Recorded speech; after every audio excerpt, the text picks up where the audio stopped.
Yeah, Texas A&M down to the nitty-gritty here with these schedules that we've been going over. And if you enjoyed this throughout, probably polish it up a little bit if get the opportunity to next year. But it was a fascinating look at Chris Lowe, just scheduling talk-wise. The piece that he did that we were discussing with him, I think it's worth checking out. For example, little notes about Houston, for example, playing all those weeknight games. I don't think that's very fun for them. And that Texas Tech stretch, I think we pointed that out at the time.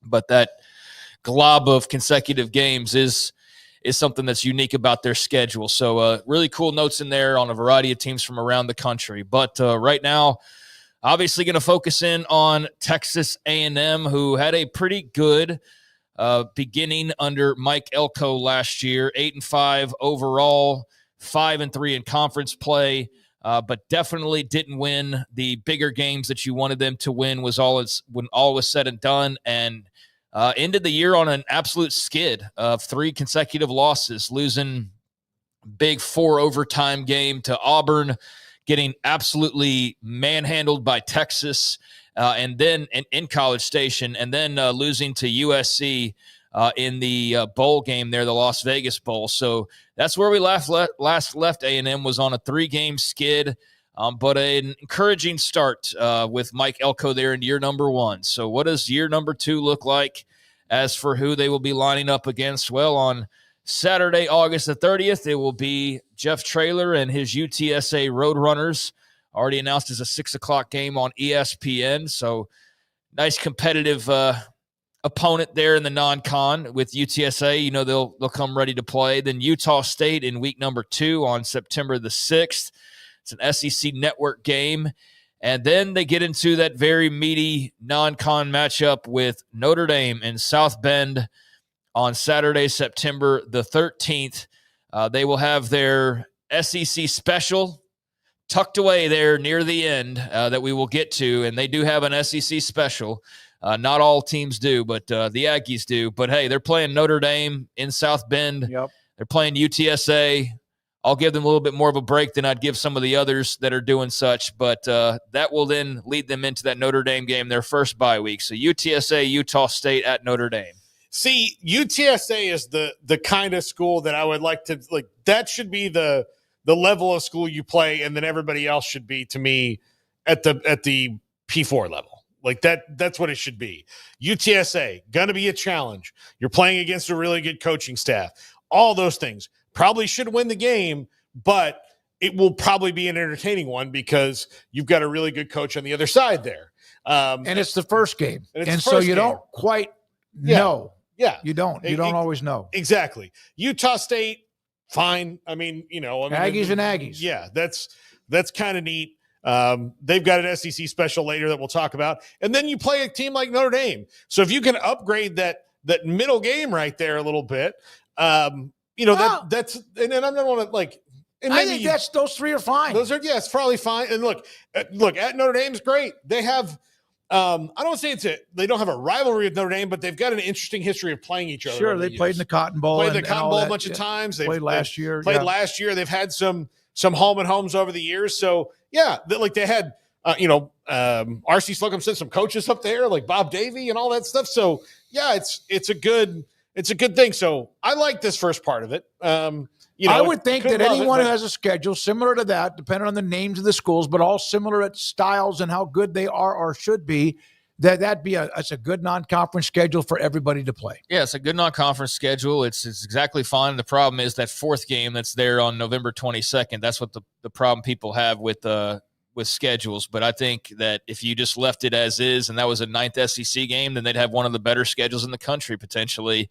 But I think without that, it's still one of the better non-cons, having a couple of opponents, especially one on the road, that are going to potentially challenge you. And I say potentially just because I don't know what UTSA is going to be exactly. I know they'll be ready to play, but I don't know how good they'll actually be, but respect it.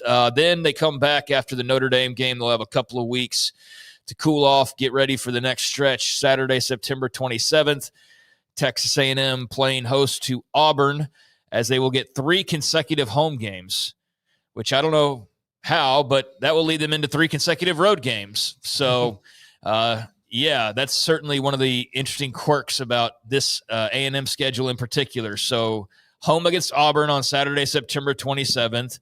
Home against Mississippi State on Saturday, October 4th. Home against Florida on Saturday, October the 11th. And then they turn around and go to Arkansas on Saturday, October the 18th, to LSU on Saturday, October the 25th. And then it's not quite 3 consecutive because then they will hit their second bye week. But when they come back, it will be a third straight road game at Missouri. Don't worry about Missouri right now unless you want to talk about the 3 consecutive road games, because I'll get to them in this next block. But that second block, Auburn at home, Mississippi State at home, Florida at home, at Arkansas, at LSU. Lost to Auburn last year. That's the game that kind of like, even with the loss to Texas, which was the whole season right there. But it's a game could be sponsored by Farmers Only. Yeah. There you go. That's the one when they blew it. They always have that one game when they blow it tire. And then again, Auburn was very competitive. Not great, not good, but okay. And well, they were 5-7. Though. Yeah, I know. I mean, like one of their 5, they should have been 4-8 because A&M was better. Like that's the step A&M needs to take is when you play a team that should be 4-8, you make sure that team is 4-8. And if you don't, then you have to beat Texas. Yeah, exactly. So it's like that. They put themselves in this position constantly. So Auburn, who beat them last year, by all accounts, should be at least a little bit better than they were a year ago.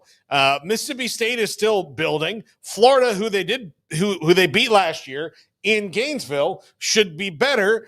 They got the benefit of not having to play against DJ Lagway. But one of the things they're going to have those games, Craig, you guys mentioned, they 3 consecutive games at home in that 5-game stretch to kind of give yourself, hopefully, if you're A&M, a chance to do well during that stretch. Yeah, and then at Arkansas, I don't think it's going to be easy because I think that stadium will be fired up for that now that that's back to home and home.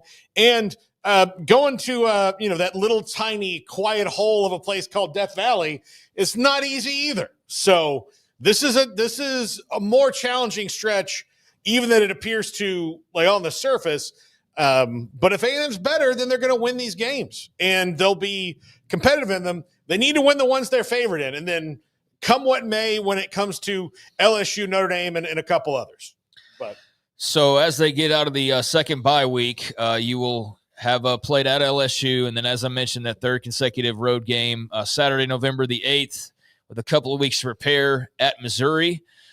Then it will be back home for South Carolina, and hopefully healthy Lenore Sellers and the Gamecocks are doing their thing, so that should be an interesting matchup. Then the SEC special, Saturday, November 22nd. And yes, I've coined it that for those just tuning in, just that late tucked away game that not all teams have. Not all teams in that league have, but some do, and this is a prime example of it. Samford on November the 22nd, just tucked right in there at the end. So there's their SEC special, and then they close it on out, the final stretch, Black Friday, the only non-Saturday game of the year for the Aggies, and it will be down in Austin, first trip there in many years, and, oh, man, just last year, all that hype, and then just the game, like Texas just basically laid on them for like 2 hours. Yeah, what was the word you used when you described how Texas beat them? It was like it was demoralizing. They never, even when there were a couple of openings, like the early goal line stand, they didn't make it. You just knew that was going to happen. It reminded me of a UFC like Daniel Cormier, when I just hate watching him fight because they would be such boring fights because he would dictate the wrestling, and he would get a guy down, and then he would proceed to basically lay on the guy. And there's been various other fighters that do that, and there's nothing the other guy could really ever do about it. Yeah. And it was dominant, and it won, and he smothered the guy, and they'd eventually like find themselves in a hold, or they just run out of time. And it was boring, but it was dominant, and that's what that reminded me of last year. Never once after the goal line stand did I think that A&M was going to win that game. No, neither did I. And then there'd be like little moments, like little tiny moments where like they made a good play, and then they make a medium play. Like, didn't they get a pick of viewers at some point deep in the red zone? Yeah, but they would have like, I'm just thinking about their offense. They'd finally break through, and they'd have like a 17-yard gain, and then after that they'd get 6 yards. You're like, okay, they've maybe figured something out here. Go down and get some points, and then after that it would just was a tease. It would just evaporate. It wasn't even a tease. It was just evaporate. It wasn't even a tease. But you're like, okay, this might be something, and then it's like, no, they blew up the balloon halfway and then just let it go. Yeah. By the way, here's from BCN Way in the chat room. Hey, way to take a jab. This is at me earlier at the SEC over November non-con games. You're mad because it's a wise decision. If you think it's such an advantage, why don't other conferences do it? Well, I mean, because and Baylor does play Samford, by the way, in September. But we play them in September, early on. Yeah, like they don't do it right before the rivalry game, where nobody else is doing. And other teams, the ACC copies this a little bit too, especially for their bigger names. But and because they try to copy everything the SEC does.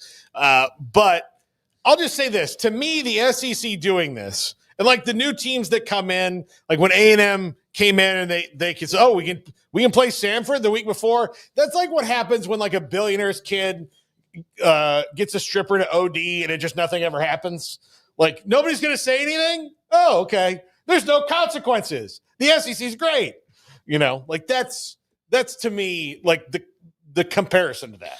Yeah, I think it's goofy to think anybody's mad about it, but I know that's how most people react to that sort of thing. Territorial, whatever. What is it called? I was going to say territorialism. That's not what it is. Tribalism. There you go. That's the word I was looking for. But yeah, nobody's mad about that, pal. But it is a quirk on some of their schedules, as I pointed out. Not on all of them. It is on A&M's schedule. And yeah, I mean, the ACC, as I'm sure you've heard us say before, unless you're just tuning in, but we've pointed out plenty of times how the ACC doesn't get nearly the flack that the SEC does, and how that's not right, that they should get as much flack, but they don't because they're not as popular. So yeah, people focus more on the SEC, and the Big 10 and the Big 12 would do that, but they play 9 conference games, so they can't do that at the end of their schedule. Otherwise, they probably would. But appreciate you watching. So as far as the teams that A&M does not play, you're looking at they don't play, and I try to do this pretty quickly. They don't play Georgia. They don't play Alabama. They don't play Kentucky. They don't play Oklahoma. They don't play Ole Miss. They don't play Tennessee. And they don't play Vanderbilt. So, damn, man. I mean, you get Texas and LSU and Florida, and we'll see about some of the others. Like South Carolina's expected to be pretty good. And LSU's on the road. Texas is on the road. So that'll make up for that. But they do miss out on some pretty big names. Bama, Georgia, OU. You would think they would just play them regularly. Ole Miss, as far as a team people expect to be good. Tennessee, a playoff team last year. So that's just the nature of these schedules as well. Kind of like, as you know, as the schedules go with these big conferences, you're not going to play everybody. So they're going to miss out on a glob of teams. And maybe that aids them. Maybe it doesn't. We'll see who's what when the time comes. Think about who they do play, and like then the list that they don't play. That's because the conferences Georgia, are so big. Yeah. Craig, do you think that A&M should play Oklahoma more regularly? I was going to bring that up. Yeah, I wouldn't be against that. It's not like a super important rivalry for either side, but I do think it was, well, it wasn't cool for A&M some of the times in the Big 12. I think they beat them like 3 times. But. Yeah, but yeah, I don't think I'm for that being protected. I would like to see them play more often, though. I think that only makes sense for them to play more often. But then you find yourself in that sort of all the Eastern teams and the Western teams are suddenly playing each other. Like, so I know that gets complicated, but yeah, I definitely don't want to see them do the whole home and home with Georgia thing where they only do 1 game in 15 years. I don't want to see that. It needs to be far more often than that. But yeah, I don't know that there was enough meat on the bone for that to be like protected. So lopsided. Yeah. You know, I went to a couple of them and A&M didn't win either of them. One of them I watched Dennis Francione become an actual Aggie joke by doing bad math on the sideline. Like in real time. It was hilarious. Yeah. Yeah. I mean, Oklahoma definitely, I mean, the schedule overall is like actually pretty close, but they dominated in the Big 12. And so I think it's a unique game to have on occasion, but it doesn't need to be every year necessarily now. Yeah. And boy, that means you have one more that I'd rather than play Missouri every year and protect that. I think most OU fans would probably be that way too. I wonder,